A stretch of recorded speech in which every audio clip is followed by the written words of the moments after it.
પાસની તો ખબર જ હશે. લાસ્ટ વિડીયોમાં આપણે તબલા પાસ કરેલા. તમને ના ખબર હોય તો તબલા પાસ કરી લેજો, એટલે જોઈ લેજો.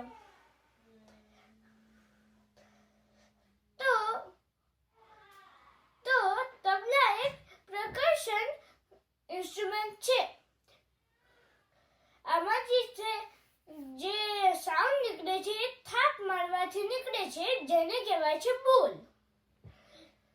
આજે મેં ઊંધું ગોઠવ્યું છે કેમ કે મને વગાડવામાં ઊંધું ફાવે છે, કેમ કે હું લેફ્ટી છું. તમે રાઈટી હો તો બાયાની બદલે દાયા મૂકજો અને દાયાની બદલે બાયા. તો તમે એવી રીતે રાઈટી હો તો કરી શકો છો. આજે આપણે બોલ્સ શીખશું દાયાના. તો દાયાના બોલ્સ છે ના અને તેન. હું તમને એ બંને વગાડી આપું. આ થોડીક વાર મેં ના વગાડ્યું અને આ છે તીન. તો આ બે બોલની વચ્ચે થોડોક ડિફરન્સ છે.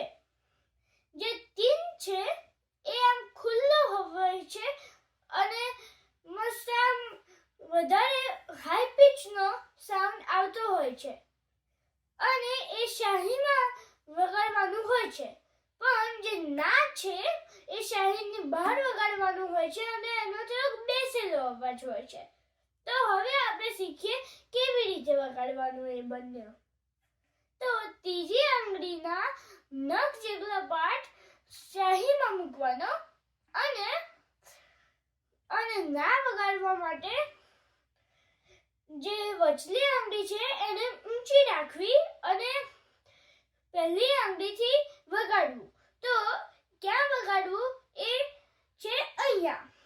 તમે જોશો તો મેદાન અને કિનારની વચ્ચે જે લાઈન છે એના ઉપર એક્ઝેક્ટ વગાડશો તો વધારે સારો અવાજ આવશે, નાનો. અને તીન વગાડવા માટે જે ત્રીજી આંગળી અને વચલી આંગળી છે તો એ તો એમ જ રાખશું, પણ જે પહેલી આંગળી છે એ શાહી ઉપર વગાડશું આવી રીતે. એવી રીતે વગાડશે તીન.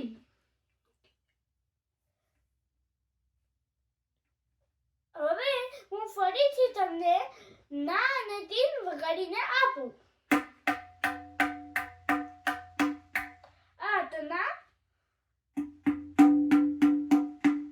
અને આ તીન. તો વધુ શીખવા માટે મારી સાથે જોડાયેલા રહેજો.